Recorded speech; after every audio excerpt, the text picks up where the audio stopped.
different clothes, and knew things that were as mysterious as the deep forest beyond the village. But Amora had a way with words. She could spin stories that made the villagers laugh and forget their worries. The young girls of the village especially loved Amora. They would gather around her like moths to a flame, listening to her tales of the city, with its grand buildings and never-ending noise. She spoke of parties that lasted all night, of music that made your feet move without thought, and of boys who drove cars faster than the wind. The girl's eyes would widen with wonder. The Stranger with a Smile. The Stranger with a Smile is a short story set in the small village of Umuse. It introduces Amora, a beautiful and charming girl from the city who captivates the village with her tales and vibrant personality. Despite her allure, her presence raises concerns among the village elders, who worry that her influence might distance the young girls from their traditions and roots. Just sit back and enjoy the story. But before we continue, kindly support us by subscribing to our YouTube channel and turning the notification bell on. The night was heavy with silence, and the moon hung low in the sky like a watchful eye. The wind whispered through the leaves of the ancient trees, carrying with it the sound of a faint giggle. It was the kind of night where secrets hid in shadows and stories came to life. In the small village of Umuse, something unusual was about to happen. Amora was the new girl in the village. She came from the city, where buildings touched the sky and lights shone bright even in the darkest hours. She was beautiful, with skin that glowed like polished wood and eyes that sparkled with the light of 1,000 stars. When she smiled, it was as if the sun itself had risen just to touch her face. The people of Umuse were drawn to Amora, but they were also wary. City girls were not like the village girls. They spoke with a different tone, wore different clothes, and knew things that were as mysterious as the deep forest beyond the village. But Amora had a way with words. She could spin stories that made the villagers laugh and forget their worries. The young girl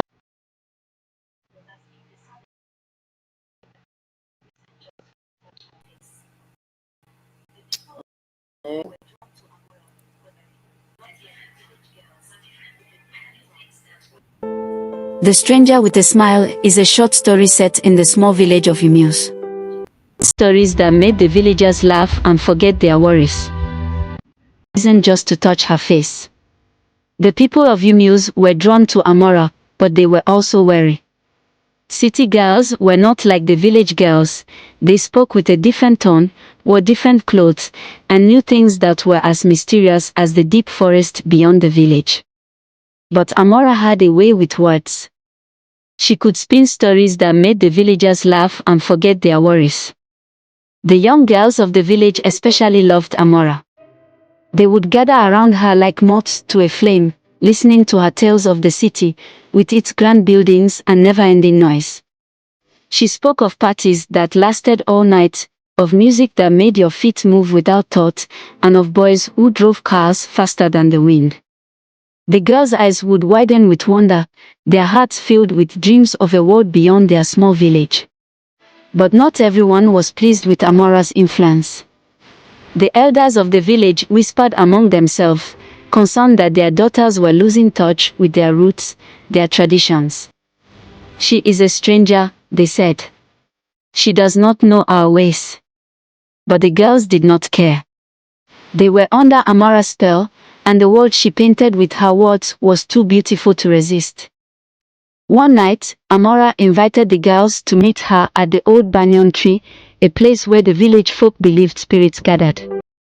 The girls were hesitant at first, but Amora's smile was reassuring, and her eyes held a promise of adventure. "It will be fun," she said. "We will tell stories and sing songs. The spirits love music, you know." When the night came, the girls crept out of their homes, careful not to wake their parents.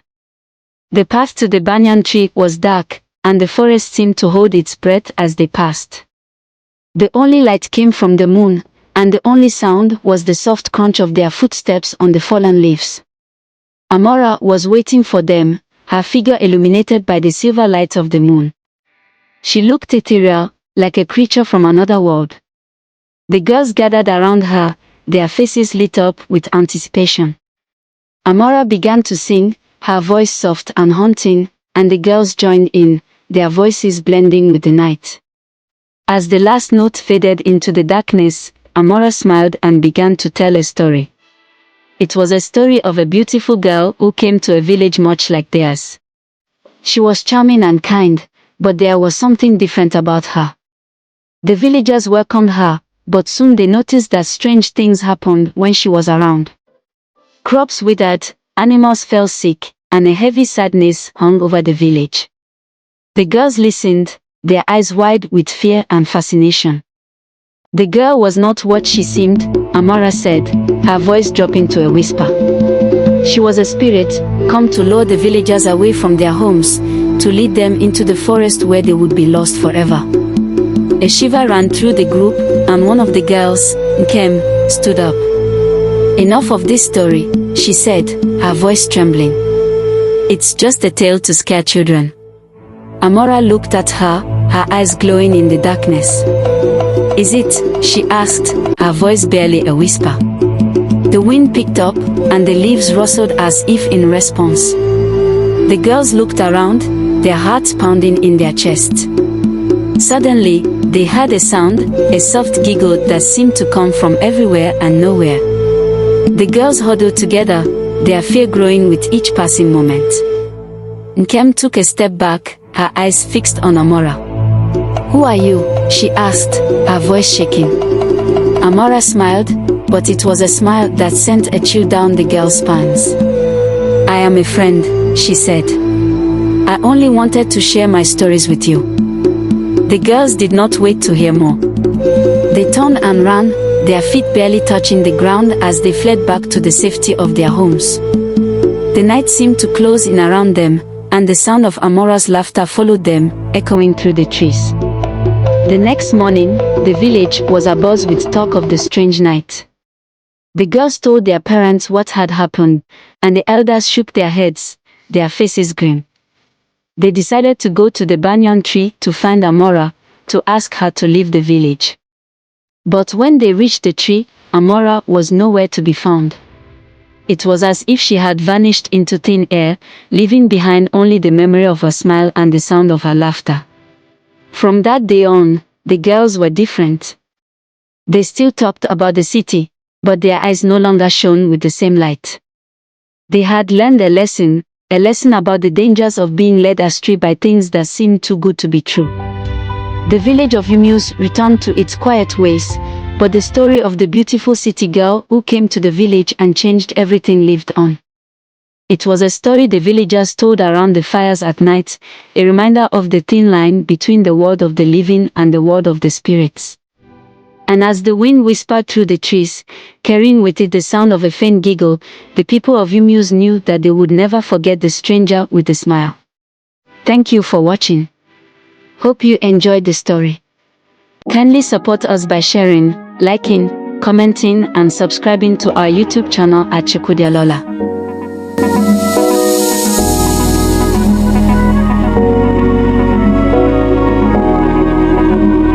The Tale of Nneka's Evil Restaurant. This is a story of a cook that uses black power to attract customers to her restaurant. Kindly join us as we unfold her secret and the repercussions of her actions.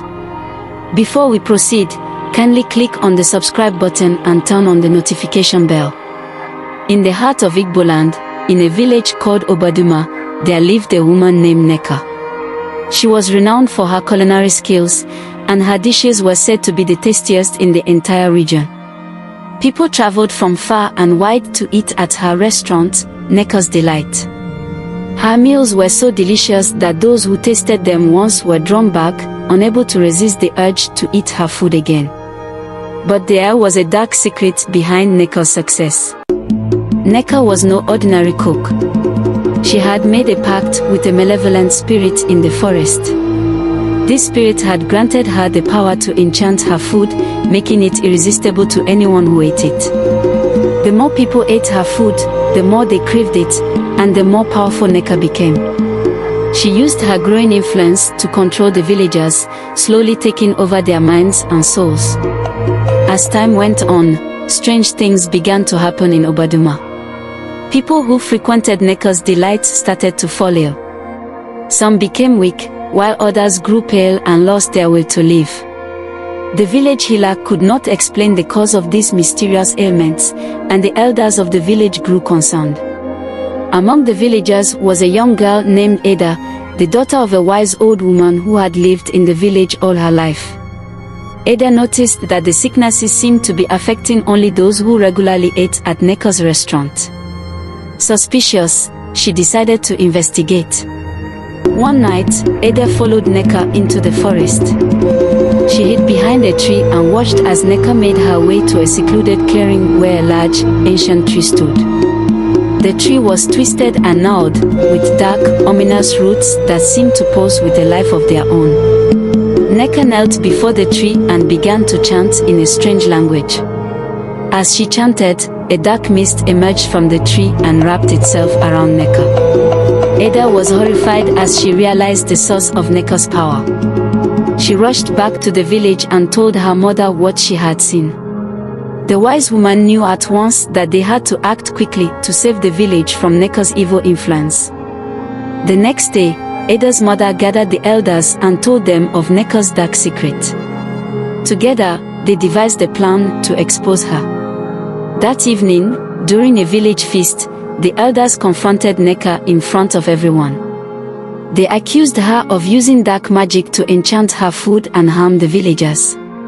At first, Neka denied the accusations, but the elders had brought a powerful diviner with them, who called upon the spirits of the land to reveal the truth.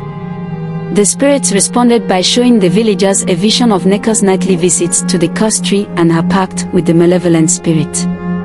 Exposed and stripped of her power, Neka tried to flee, but the villagers, now free from her enchantment, captured her. They took her deep into the forest, to the same clearing where she had made her pact, and there, they bound her to the cursed tree. The diviner performed a ritual to cleanse the village of Neka's dark magic. The tree, once a source of evil, withered and died, taking Neka's life force with it. The villagers burned down Neka's delight, and the ashes were scattered far away from the village, ensuring that no trace of her evil remained. From that day on, the people of Obaduma were free from Neka's sinister influence. They rebuilt their lives, and the tale of the evil cook who used dark magic to grow her restaurant became a cautionary story, passed down through generations. It served as a reminder that the hunger for power, when fed by evil, would only lead to one's downfall. Thank you for watching. Hope you enjoyed the story. For more of this, kindly like, share, comment and subscribe.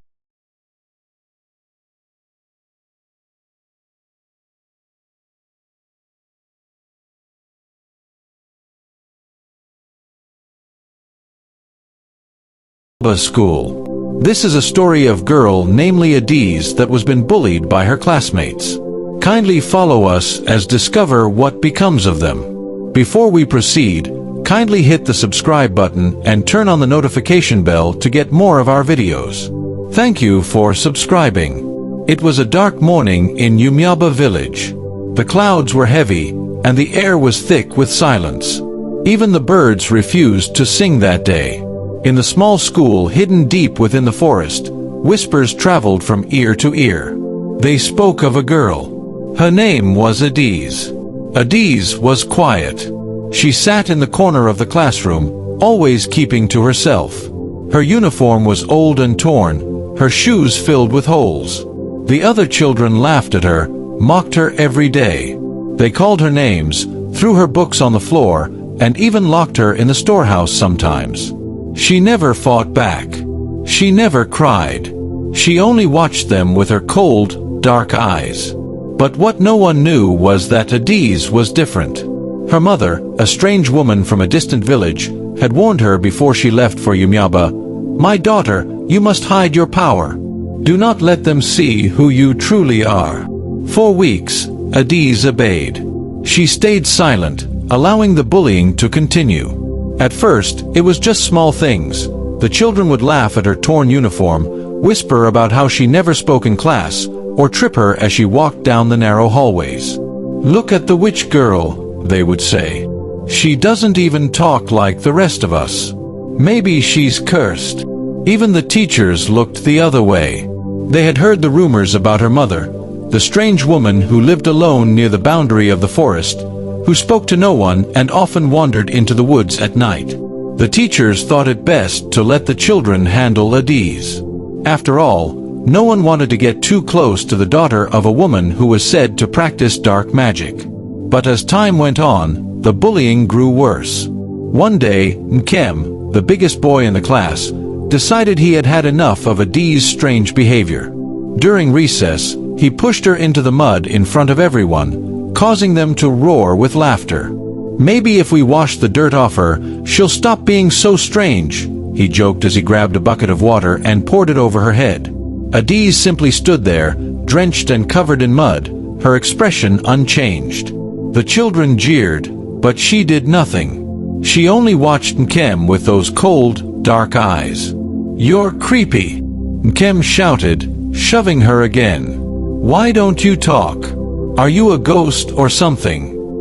The other children joined in, chanting, "Ghost! Ghost! Adiz is a ghost!" They circled her, laughing and pointing. Adiz's hands clenched into fists, but she kept her head down. She remembered her mother's words. She couldn't let them see who she really was. Another week passed, and the bullying continued. Chica, the fastest girl in school, began to spread rumors that Adiz was a witch who had cursed her with bad luck. "Ever since she arrived, I've been tripping during races," Chica whined to the other girls. "It's her fault. I know it." The girls believed her. They began to taunt Adiz even more, hiding her shoes, pulling at her hair, and throwing stones at her when they thought no one was looking. One day, they locked her in the outhouse and left her there until sunset. But still, Adiz said nothing. She let the anger build inside her like a storm waiting to be unleashed. Her mother's warning echoed in her mind, "You must hide your power." Then came the day when the leader of the bullies, Ezen, took things too far. It was during lunch break. Adiz had found a quiet spot near the edge of the forest, away from the other children. She sat under a tree, quietly eating the small portion of yam her mother had given her that morning. But Ezen had been watching her. She and her group of friends approached Adiz, sneering. "Look at her, eating alone like a wild animal," Ezen said, her voice dripping with cruelty. "No wonder no one likes her." "Leave me alone," Adiz said softly, her voice barely above a whisper. Ezen's eyes widened in mock surprise. "Oh, she speaks. The ghost girl can talk." She snatched Adiz's food from her hands and held it above her head. "What will you do now, ghost girl? Will you curse me?" The other children gathered around, eager to see what would happen. They laughed as Ezen tossed the food from hand to hand, teasing Adiz. But Adiz didn't ask for it back. She simply stared at Ezen with that same expressionless face. The wind outside suddenly picked up, causing the leaves to swirl and dance around the schoolyard. The air grew colder, sending chills down everyone's spine. "Ezen, give her food back," one of the boys whispered, feeling uneasy. But Ezen just laughed harder. "Why? What will she do? Cry?" Ezen mocked, throwing the food on the ground and stepping on it. Adiz slowly rose to her feet. Her eyes had darkened, her face pale. "You should not have done that," she said in a low voice, barely above a whisper. The clouds above seemed to grow even darker, and the ground began to tremble beneath their feet. Ezen's laughter stopped. She looked around nervously. What are you doing?" she stammered. But Adiz didn't answer. Instead, she pointed a finger at Ezen, and the girl was suddenly frozen in place, unable to move. Her eyes widened in terror as an invisible force lifted her off the ground. The other children screamed and ran, but the doors to the school slammed shut, trapping them inside. The wind howled louder, and strange shadows began to appear on the walls, twisting and turning like dark spirits. "Please, Adiz." "We're sorry," the children cried, but Adiz only walked towards Ezen, her eyes glowing a deep, unnatural red. "You bullied me," Adiz said in a voice that no longer sounded human. "You thought I was weak. But now you will see what I truly am." With a sudden scream, Ezen was thrown across the room, her body crashing into the wall. The lights flickered, and the shadows grew longer, as if they were alive, crawling toward the terrified children. In that moment, the villagers outside heard the screams. They rushed to the school, but the doors wouldn't open. They beat on them, calling for the teacher, for the children, but no one answered. Inside, Adiz stood in the center of the room. The shadows obeyed her command, wrapping themselves around the bullies, tightening like ropes. The children cried out, but it was too late. They had angered something far greater than they could ever imagine. When the villagers finally managed to break open the doors, the classroom was empty. There was no sign of the children, no sign of the teacher. Only Adiz was left, sitting quietly at her desk, her hands folded neatly on top. She smiled softly, but her eyes still glowed with that terrifying red light. From that day, no one in Umyaba dared to speak of what happened at the school. The villagers whispered that the forest had swallowed the children whole, that the spirits had taken their revenge. But others knew the truth. Adiz was not an ordinary girl. She was something far more dangerous. And if anyone in Umyaba ever dared to cross her again, they knew they would face the same fate as Ezen and her friends. The wind still whispered Adiz's name, carrying with it a warning: never judge a quiet girl by her silence, for you may awaken something far worse than you can handle. Thank you for watching. For more of this video, kindly support us by liking, sharing, commenting, and subscribing to our YouTube channel at Chikwudi Lawler. Thank you once again.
On campus. This is a story of the ordeal university students faced in the hand of cultists on campus. The story comes in parts. Grab your popcorn and relax as we unravel the situation. Before we proceed, kindly hit the subscribe button and turn on the notification bell to enable you get more of our stories.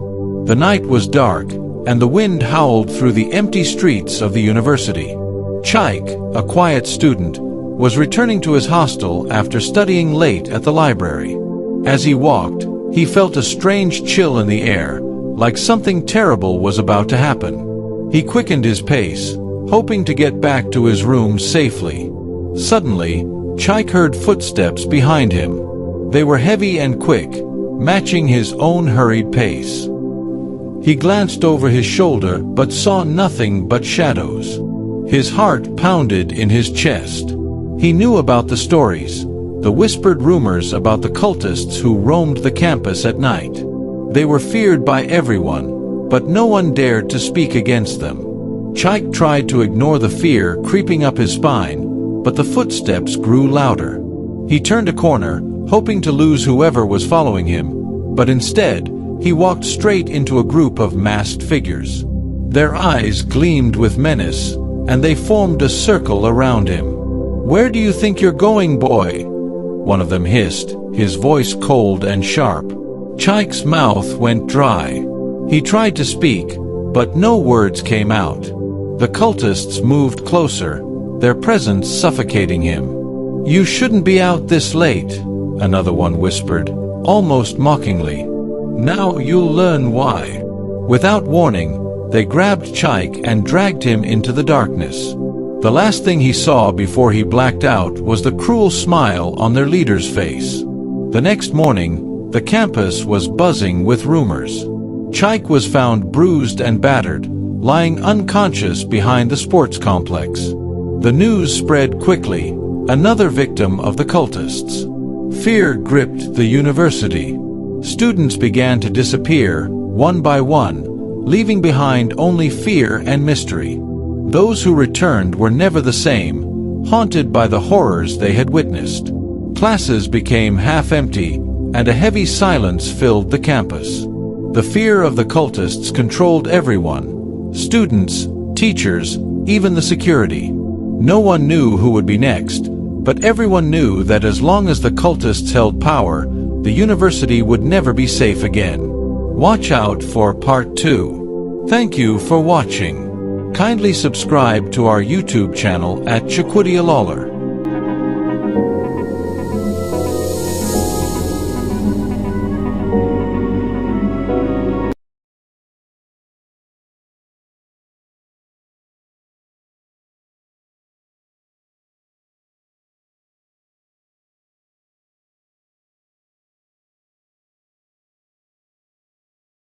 On campus. This is a story of the ordeal university students faced in the hand of cultists on campus.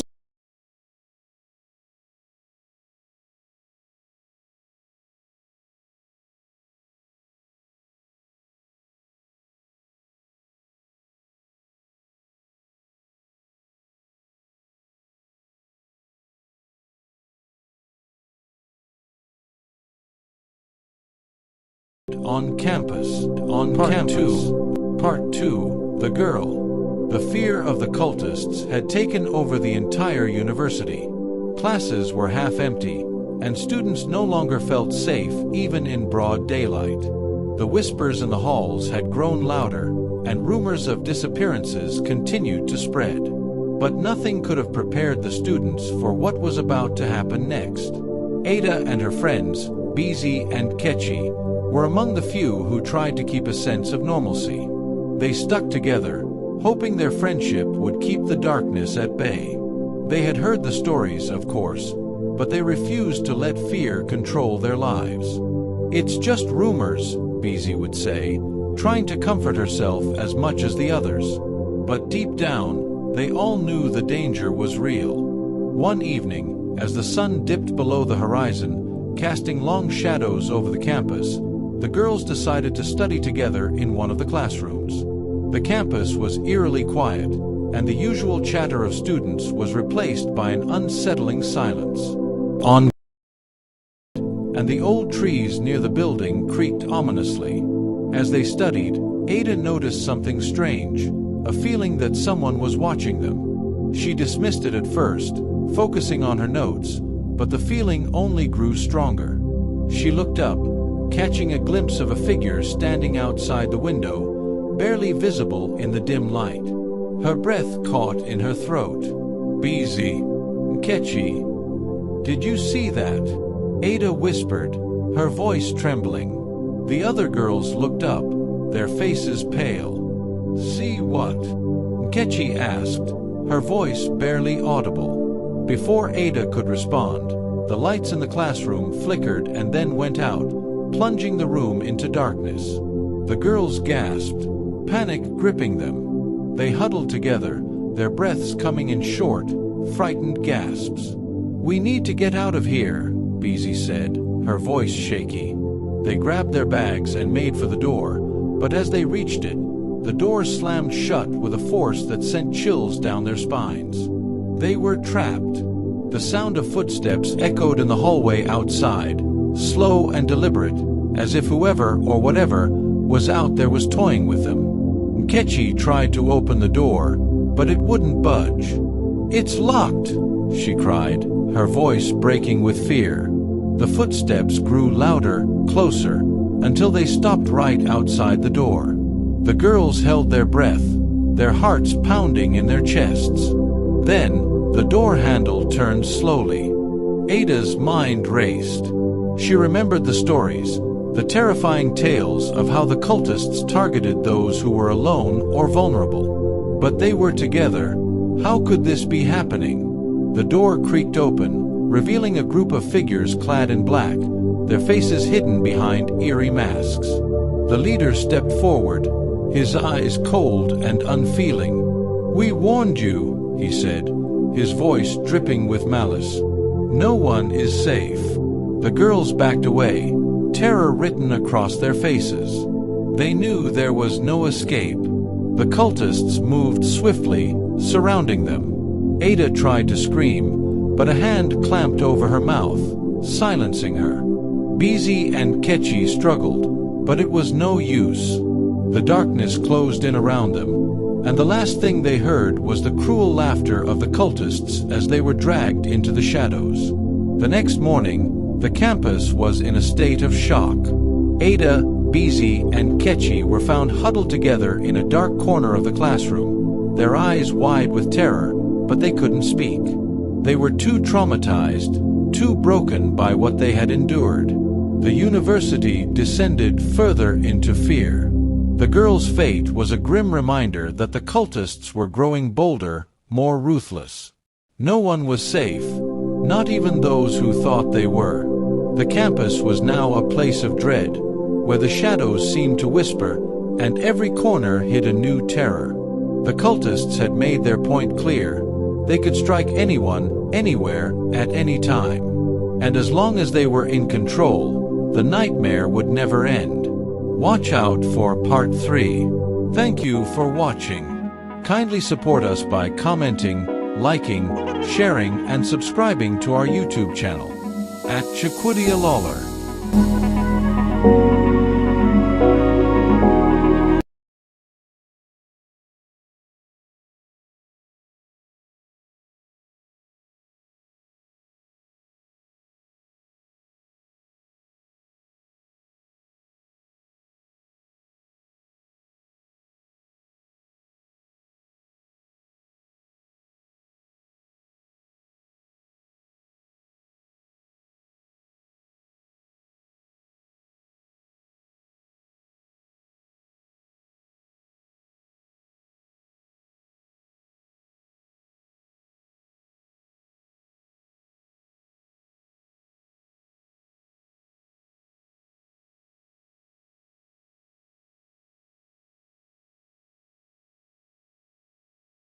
Story of Amaka who was sent to the university to study, but she went there and turned a different leaf. Follow us as we discover her end point. Remember to subscribe to our YouTube channel and turn on the notification bell.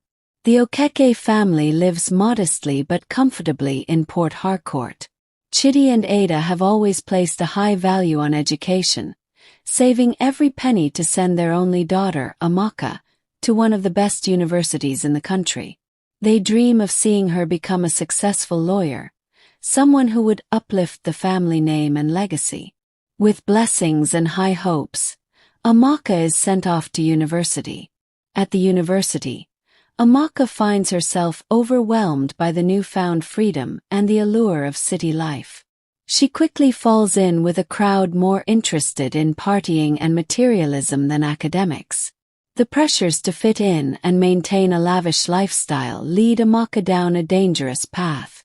She starts engaging in promiscuous activities, lured by the money and attention from wealthy men. Her grades suffer, but she hides the truth from her parents, pretending all is well. Back in Port Harcourt, Chidi and Ada begin to notice subtle changes in their daughter during her brief visits home. Expensive clothes, flashy accessories, and a distant demeanor. Ada's maternal instincts sense something is wrong, but whenever she questions Amaka, she brushes it off, attributing her changes to the stress of school and making new friends. As the years go by, Amaka's life spirals further out of control. She drops out of school without her parents' knowledge, fully immersing herself in the lifestyle she chose. The money comes in fast, but so does the darkness. She loses touch with her old self, her dreams buried under the weight of her choices. Eventually, Amaka returns home to Port Harcourt, but she is a shadow of her former self. The once vibrant and healthy girl is now frail and sickly. Her parents are shocked and heartbroken when they learn the truth. Amaka has contracted a terminal illness. The doctors confirm it is AIDS, and the prognosis is grim. The Okeke family is thrown into turmoil. Chidi is devastated, blaming himself for not seeing the signs earlier. Ada, though heartbroken, tries to remain strong, nursing her daughter and trying to hold the family together. They spend their savings on treatments, seeking any hope of recovery, but it is too late. Despite everything, Ada never stops loving her daughter. She forgives her, understanding that Amaka was lost and needed help. The bond between mother and daughter strengthens in these final days. Ada becomes a pillar of support, not only for Amaka but for the entire family. Amaka, filled with regret, confesses her sins to her parents, asking for their forgiveness. She expresses sorrow for the dreams she shattered and the pain she caused. Her parents forgive her, assuring her that they love her no matter what. Amaka finds peace in their forgiveness, but the illness takes its toll. After Amaka's death, the Okeke family is left to pick up the pieces. Chidi and Ada vow to honor their daughter's memory by raising awareness about the dangers of the path she took, hoping to prevent other young people from making the same mistakes. Though their hearts are heavy with grief, they find solace in each other and in the hope that Amaka's story might save others. Shattered Dreams is a poignant tale of love, loss, and the harsh realities of life. It serves as a reminder of the importance of parental guidance, the consequences of poor choices, and the power of forgiveness.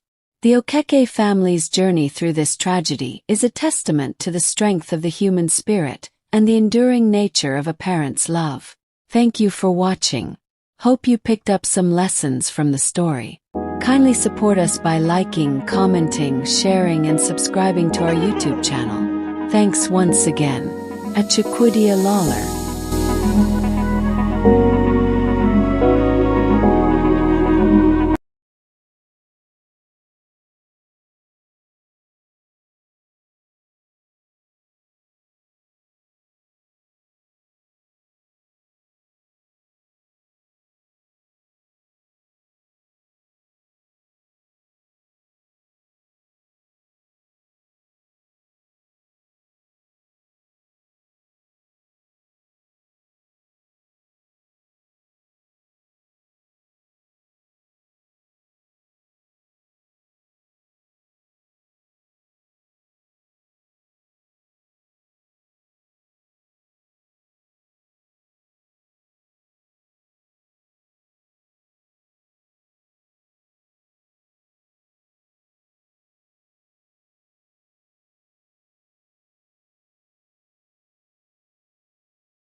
the mischievous spirits.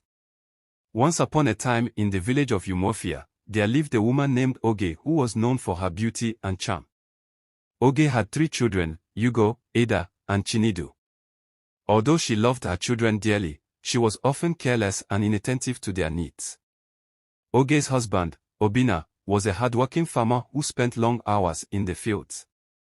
He trusted Oge to take care of their children, but Oge was more interested in gossiping with the other women in the village and attending social gatherings. One day, as Oge was preparing to attend a festival in a neighboring village, she left her children alone at home. "Stay inside and don't go anywhere," she instructed them. "I will be back before you know it." But as soon as Oge left, Ugo, the eldest, convinced his siblings to go outside and play. The children wandered off into the nearby forest, enchanted by the lush greenery and the sounds of nature. As they ventured deeper, they came across a beautiful clearing with a sparkling stream. Unknownly to them, this clearing was inhabited by mischievous spirits who loved to play tricks on unsuspecting humans. The spirits, seeing the children, decided to have some fun. They appeared as friendly animals and led the children deeper into the forest, far away from their home. Hours passed, and the children became tired and hungry. Realizing they were lost, they began to cry. Meanwhile, at the festival, Oge was enjoying herself, oblivious to the danger her children were in. It wasn't until evening that she remembered her promise to return quickly. Rushing home, she was horrified to find the house empty. Panicking, Oge ran to the village square and called for help. The villagers, shocked by her carelessness, organized a search party. They combed the forest, calling out the children's names, but there was no sign of them. As night fell, the spirits decided they had had enough fun and revealed themselves to the children. "You should not have wandered so far from home," the spirits scolded. "But we will help you find your way back." Guided by the spirits, the children retraced their steps and finally emerged from the forest.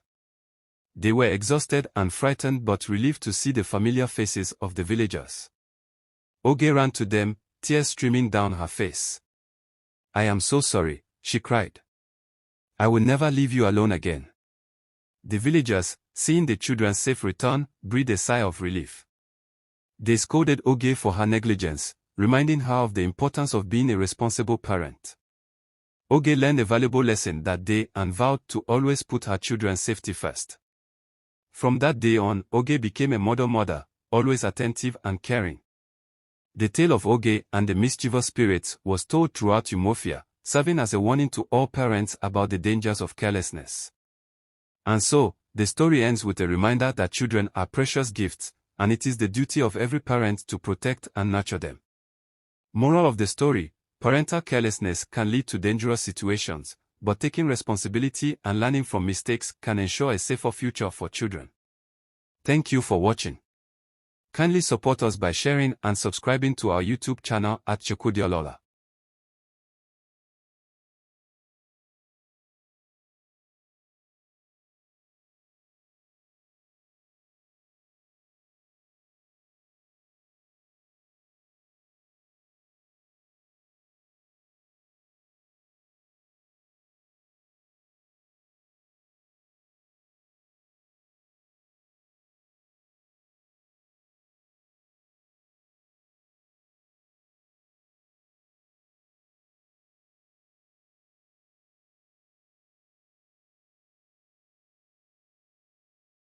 Importance of educating the girl child. In the heart of the African savannah, there was a small village nestled among the towering baobab trees and golden grasslands. The village was home to a diverse community of people who lived in harmony with nature and each other. Among them was a wise old woman named Mama Zara, known for her storytelling prowess and deep knowledge of the world. Among them was a wise old woman named Mama Zara, known for her storytelling prowess and deep knowledge of the world. One day, as the sun began to set and the village gathered around a crackling fire, a young girl, Nola, approached Mama Zara with a question burning in her heart. "Grandmother Zara," Nola began, her voice filled with curiosity, "why is it so important for girls to be educated? Why do we need to learn and grow beyond our traditional roles?" Mama Zara smiled warmly at the young girl and beckoned her to sit beside her by the fire.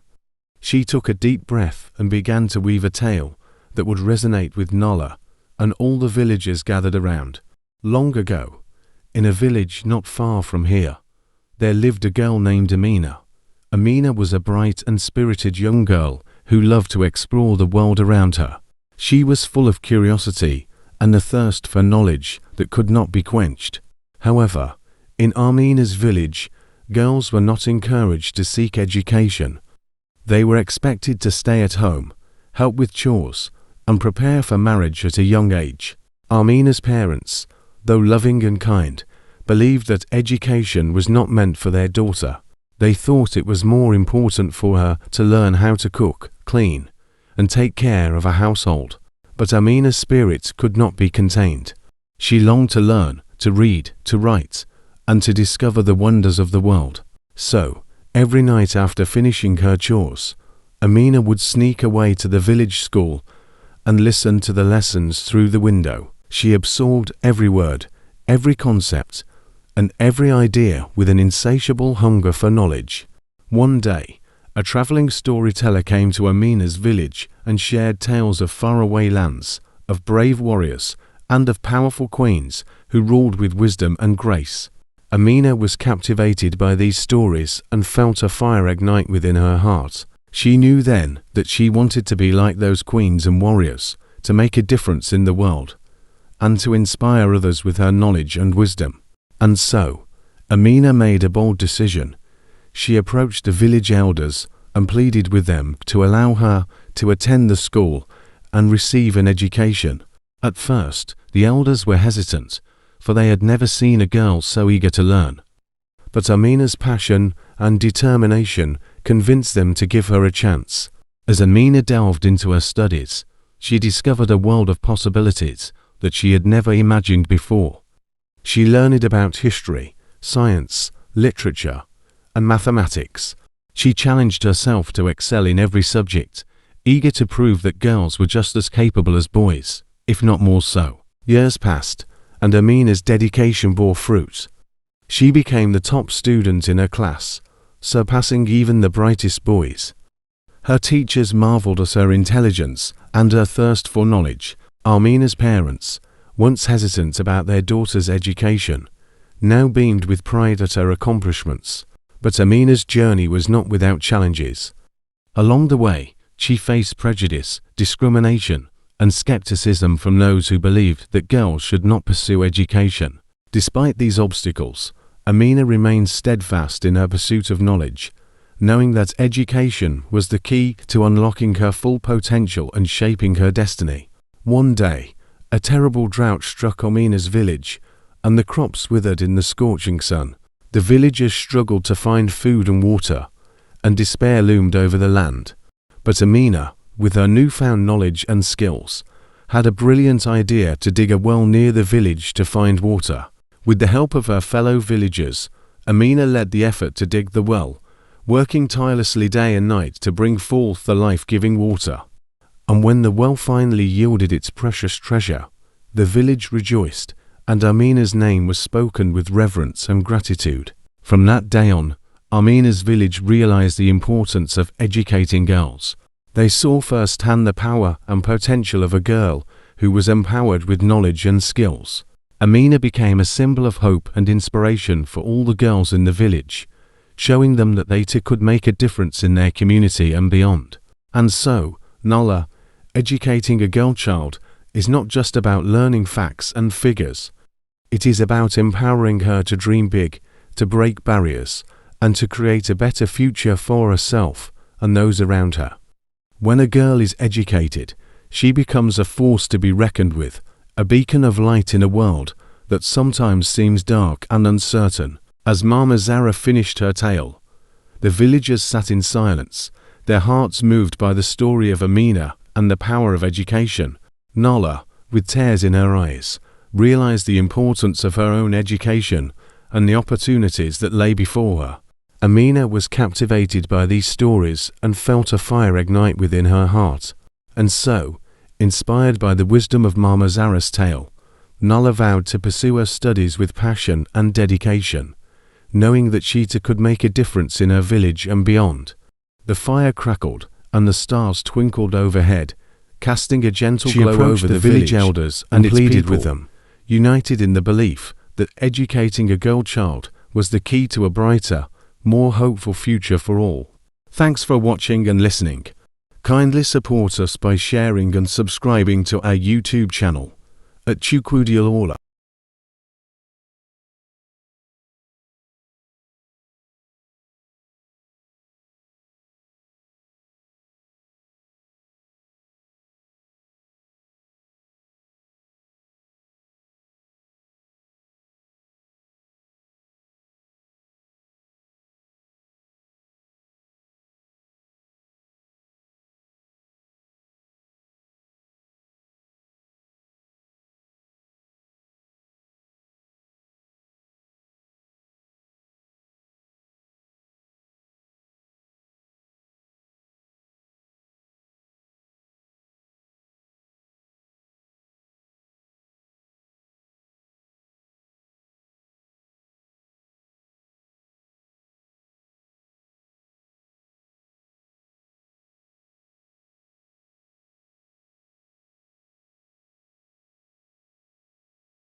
Young woman of 25 years.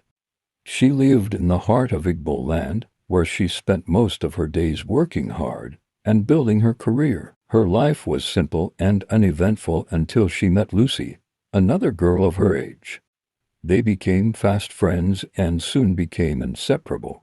Lucy was everything Mariah needed. She was fun, adventurous, and always up for trying something new. For months, they would do everything together, from going to the movies to hitting the latest clubs. Mariah was grateful to have such a loyal friend by her side. But everything changed when she got a call from someone in their circle of friends. It was revealed that Lucy had been spreading awful rumors about Mariah behind her back. At first, Mariah didn't want to believe it, but as more people came forward, it became harder to ignore. Mariah confronted Lucy, and she refused to back down. Lucy had been jealous of all the success and attention that Mariah was getting, and she had been trying to bring her down. Mariah was devastated. She had trusted Lucy and could never imagine her friend could be so cruel. Mariah was heartbroken and angry. She knew she needed to get away from Lucy and the toxic circle of friendship they had built together. She decided to take a trip to her hometown in Igbo land. It was here that she reconnected with her roots and found peace away from the drama of her life in the city. She spent weeks exploring the beautiful landscapes and speaking to her elders, learning about their culture and traditions. It was in Igbo land that she found a new sense of purpose. She worked tirelessly to give back to her community, helping to fundraise for local schools and participating in various charity events. One day, Mariah's ex-friends came to visit her in Igbo land. They were shocked to see the positive changes in Mariah's life. It was then that Mariah knew she had truly moved on from Lucy's betrayal. In the end, Lucy's deceit had led Mariah to discover a deeper sense of meaning and self-worth. Her journey to Igbo land had shown her that she would always have a home, a family, and a community that would support her no matter what. Thank you for watching. Kindly subscribe and share at FOLKTALES.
Chinedu. In a small village nestled within the rolling hills of Igbo land, there lived a young boy named Chinedu. Chinedu was known for his bright smile and unyielding determination. Despite the challenges that life threw his way, he always found a way to persevere. Chinedu's family was not wealthy. His father, Okik, worked tirelessly as a farmer, while his mother, Nika, sold vegetables in the village market. From a young age, Chinedu understood the value of hard work and the importance of education. He attended the local school with zeal, often staying up late at night to study by the dim light of a kerosene lamp. One day, Chinedu learned about a scholarship opportunity offered by a prestigious secondary school in Enugu. This scholarship was highly competitive, attracting students from all over the region. Despite the odds, Chinedu decided to apply. He spent countless hours preparing for the entrance exam, often sacrificing sleep and playtime to focus on his studies. When the day of the exam arrived, Chinedu traveled to Enugu with his father. The journey was long and tiring, but Chinedu's spirit remained unbroken. As he sat in the examination hall, he remembered his parents' sacrifices and the dreams they held for him. With renewed determination, he tackled each question with precision and confidence. Weeks passed, and Chinedu anxiously awaited the results. One evening, as the family gathered for dinner, a messenger arrived with a letter. Chinedu's heart raced as he tore open the envelope. The room fell silent as he read the words aloud. He had been awarded the scholarship. The news spread quickly throughout the village. Chinedu's achievement became a beacon of hope for many families, proving that with hard work and determination, dreams could indeed come true. His parents were overjoyed, their faces beaming with pride and gratitude. Chinedu's new school was a world away from the small village he had known. The facilities were state-of-the-art, and the teachers were some of the best in the country. Despite feeling overwhelmed at times, Chinedu remained focused on his goals. He made new friends and excelled in his studies, always remembering where he came from and the people who believed in him. As the years passed, Chinedu's hard work continued to pay off. He graduated at the top of his class and earned a scholarship to study engineering at a university abroad. His journey was far from over, but he faced each new challenge with the same determination that had brought him this far. Chinedu's success story inspired many young people in his village. He often returned home during holidays to speak with students and encourage them to pursue their dreams. His message was simple yet powerful. It is your hard work and determination, along with faith, that shapes your future. Through his journey, Chinedu demonstrated that no matter the circumstances, one could rise above challenges and achieve greatness. His story was a testament to the power of perseverance, the importance of education, and the impact of a supportive community. Thank you for listening and watching. Kindly support us by liking, sharing, and subscribing to our YouTube channel at Chukwudiolor.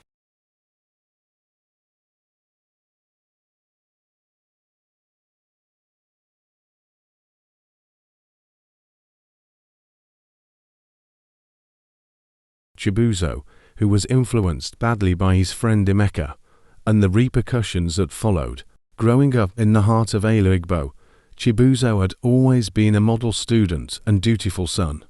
His parents, Nnamdi and Adaeze, instilled in him a deep respect for Igbo culture and traditions from a young age. They expected him to excel academically, fulfill his responsibilities to the family and community, and one day become a respected leader. Chibuzo thrived under this guidance, graduating at the top of his class and earning a prestigious scholarship to study engineering at the university in the nearby city. His parents beamed with pride, confident that their son was on the path to a bright future. However, everything changed when Chibuzo met Emeka during his first year of university. Emeka was a charismatic and streetwise young man from the city slums, with a magnetic personality that quickly drew Chibuzo in. Unlike the structured, traditional upbringing Chibuzo was accustomed to, Emeka represented a seductive world of freedom, excitement, and the promise of an alternative way of life. At first, the friendship seemed harmless enough. Emeka introduced Chibuzo to new music, fashion, and social circles. They would spend long nights discussing philosophy, debating the merits of Igbo customs, and exploring the vibrant nightlife of the city. Chibuzo found himself intrigued by Emeka's cynical views on authority and his disdain for the rigid expectations placed on young people in their community. Gradually, Emeka began to sow seeds of doubt in Chibuzo's mind. He would criticize Chibuzo's parents for being too overbearing, too traditional, and too focused on appearances rather than Chibuzo's true desires. Emeka insisted that Chibuzo was destined for greater things than the confines of his small hometown and family responsibilities. "You're so much smarter and more ambitious than these people, Chibuzo," Emeka would say. "Why should you have to live by their outdated rules?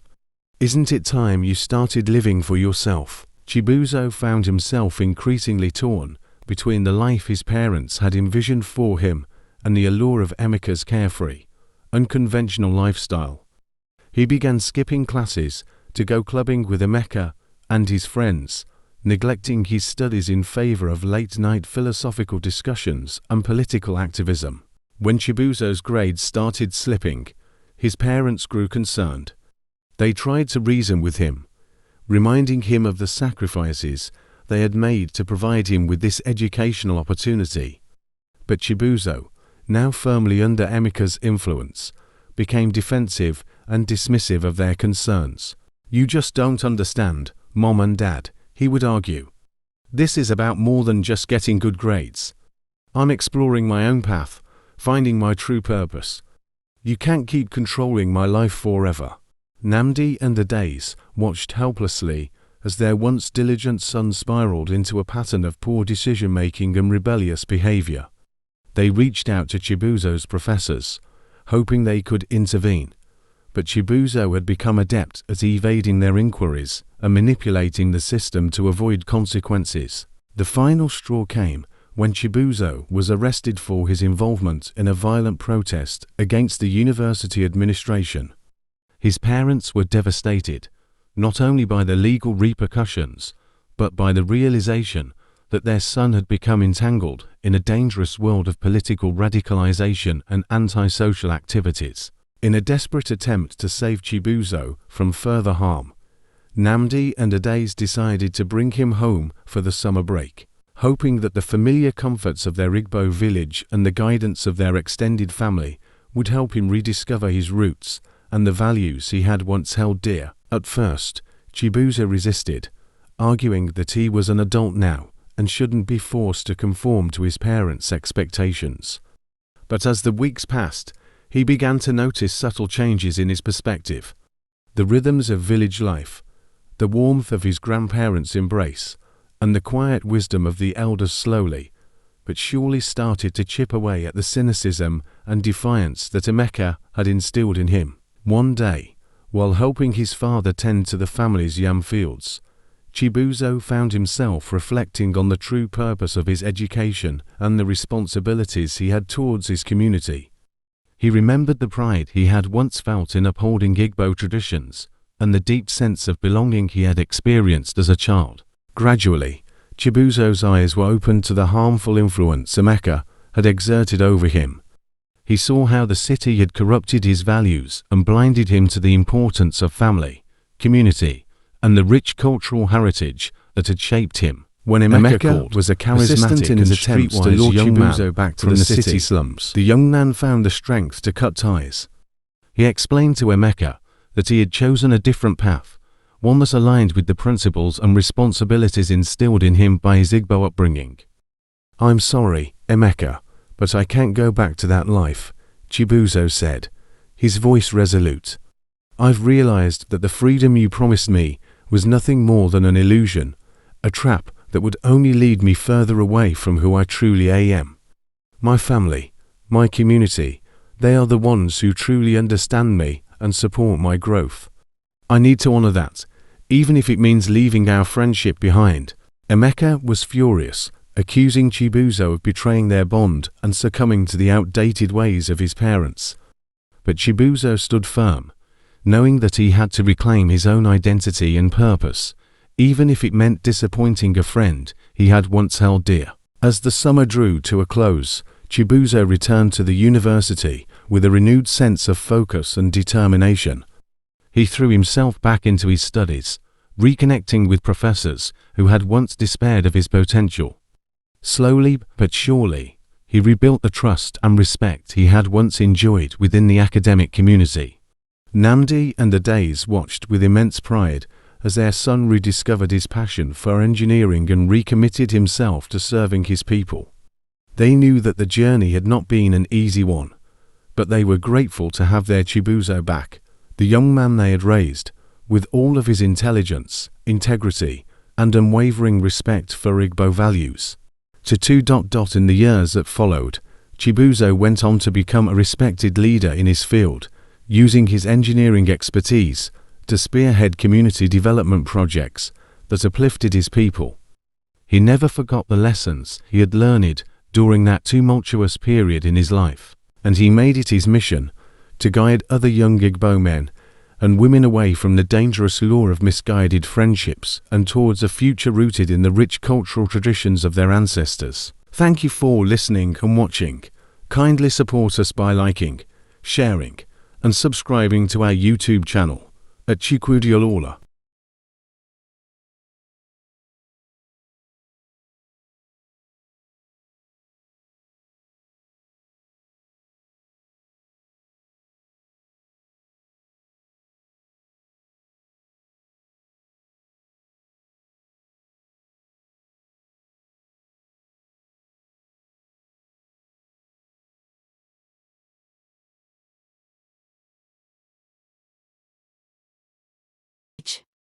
In the serene and lush village of Umona, nestled in the heart of Igbo land, lived a man named Chike and his loyal dog, Ozioma. Chike, a widower in his early 40s, was a farmer known for his bountiful yam harvest and his unwavering bond with Ozioma. Ozioma was more than a pet, he was a guardian, a friend, and a member of the family. Ozioma had been a part of Chike's life for 6 years. He was a robust, brown-on-white dog with a keen sense of his surroundings and a heart full of loyalty. The villagers often marveled at how Ozioma seemed to understand every word Chike spoke, following him everywhere and assisting in daily tasks. Whether it was herding the goats, watching over the children, or guarding the homestead at night, Ozioma was always there. One fateful evening, the tranquility of Umona was shattered. Chike had been working late in his yam fields, ensuring the ridges were perfectly aligned for the planting season. The sun had set, and the dense forest around the village was cloaked in darkness. The only sounds were the chirping of crickets and the occasional hoot of an owl. Chike, feeling a sense of accomplishment, decided to call it a day. He whistled for Ozioma, who came bounding towards him from the edge of the field. As they walked back to their home, a chilling howl echoed through the forest. Ozioma's ears perked up, and his usually calm demeanor changed to one of alertness. Chike noticed the change in his dog and quickened his pace, his heart pounding. He had heard rumors of wild animals venturing closer to the village, but he had always dismissed them as mere stories to keep children indoors at night. They were halfway home when Ozioma suddenly stopped, his body rigid, and began to growl. Chike followed his gaze and saw a pair of glowing eyes staring at them from the underbrush. Fear gripped Chike as the creature emerged, a large, menacing hyena, its teeth bared and eyes fixed on them. Hyenas were rare in these parts, but their presence was a sign of danger. Without warning, the hyena lunged at Chike. Ozioma, with a ferocity Chike had never seen before, sprang into action. He leaped between Chike and the hyena, his teeth sinking into the beast's neck. The two animals rolled on the ground, a blur of fur and teeth. Chike, frozen with fear and admiration, watched as his loyal dog fought with everything he had to protect him. The struggle seemed to last an eternity, but Ozioma's determination and strength prevailed. The hyena, realizing it had met its match, retreated back into the forest, leaving a trail of blood. Ozioma, though injured, stood victorious. His fur was matted with blood, both his and the hyena's, but his eyes were full of triumph and relief. Chak rushed to his dog, tears streaming down his face. He gently picked up Ozioma and carried him the rest of the way home. The villagers, hearing the commotion, came out with lanterns and torches. They saw Chak carrying Ozioma and immediately understood what had happened. They quickly fetched the village healer, a wise old woman named Neko, who began treating Ozioma's wounds with herbs and ointments. The news of Ozioma's bravery spread throughout Omona. The villagers came to see the heroic dog, bringing gifts of meat and bones. Children listened in awe as Chak recounted the tale of Ozioma's bravery. The bond between Chak and Ozioma grew even stronger, their connection deepened by the harrowing experience they had shared. Months passed, and Ozioma made a full recovery. He was celebrated as the hero of Omona, a title he wore with humble dignity. Life returned to its peaceful rhythm, but the story of Ozioma's bravery became a legend, told and retold around fires and in gatherings. Chak often sat on his porch in the evenings, Ozioma by his side, and reflected on that night. He knew that without Ozioma, he might not have survived the hyena's attack. His loyal dog had not only saved his life but had also shown the true meaning of loyalty and courage. Chak made sure to cherish every moment with Ozioma, grateful for the bond they shared. Years later, when Ozioma's time came, the entire village mourned the loss of their hero. Chak buried him in a special spot near the yam fields, a place where they had spent countless hours together. A carved wooden statue of Ozioma was placed at the grave, a lasting tribute to the dog who had saved his master and won the hearts of an entire village. The legend of Ozioma, the loyal dog of Omona, lived on. It was said that on quiet nights, if one listened closely, they could hear the distant sound of a dog's bark, a reminder of the brave heart that once protected the village and his beloved master. Thank you for watching. Kindly support us by sharing and subscribing to our YouTube channel. @Shokudia Lola.